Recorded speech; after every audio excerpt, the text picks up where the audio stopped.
Public service announcement, male contraceptives. Have you heard about male contraceptives? Odds are you've heard more about Viagra than contraceptives for men. While male birth control, or MBC, are methods of preventing pregnancy made specifically for sexually active men, it makes you question why there aren't as many options for these men to begin with. The only accessible forms of MBC today are condoms and vasectomy, but there are various types of MBC being tested and studied internationally for public use. This includes pills, shots, implants, IUDs for men, and contraceptive lubricants. The full data on the efficiency of MBC is currently unknown, but one study found that 98% of males tested were unable to achieve pregnancy while using MBC, showing how efficient it can be. Well, you might be asking, why should I even care about male contraceptives? Women already take the pill or have IUDs, so we don't really need any more options. Incorrect, and that's exactly why you should care. 40 to 50% of pregnancies worldwide are unplanned. Not only has reproductive responsibility been politically and socially placed on women, but has compromised men's reproductive autonomy, also resulting in more unplanned pregnancies. The idea that men are uninterested, irresponsible, or uninvolved in reproductive health, contraceptives, and family planning is outdated. In fact, a study in 2022 found approximately 70% of the men surveyed strongly agreed that both men and women should be involved in family planning. It's time to change the norm. It is important to acknowledge the state of society and the impact social norms have on reproductive health and pregnancy prevention. Sexual behaviors, roles, and expectations aren't naturally placed onto individuals, but are actually shaped by cultural, historical, and institutional factors.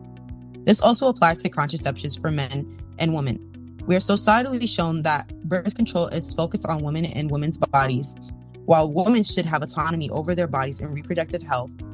Men are not taught or informed about birth control in the way women are because they don't experience pregnancy firsthand. However, they are also involved in reproduction, so why not involve them in prevention? After all, it takes two to tango. You have probably heard more about pulling out as a legitimate method of male birth control more than you have heard about real developments of male birth control methods. This is because MBC is severely understudied, especially in comparison to FBC. Research shows that most men already feel a responsibility to prevent pregnancy, but are lacking the options to fully claim that.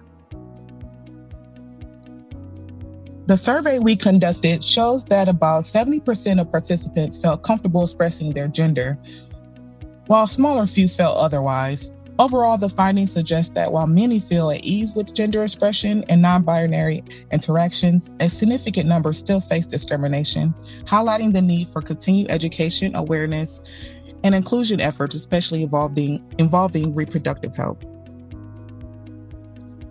Most people reacted positively to male birth control, with over 80% reporting that they were excited. Currently, the responsibility of birth control still falls on the woman. Condoms are the second most used method. Overall, the takeaway is that there is a strong interest in male birth control. Expanding male birth control options could help create a more balanced distribution of reproductive responsibility. An intriguing item to consider is that 21% of participants did not believe that the burden of contraception should be balanced. Yet 100% of participants did believe that there would be an empowering feeling for men to have more responsibility over their own anatomy.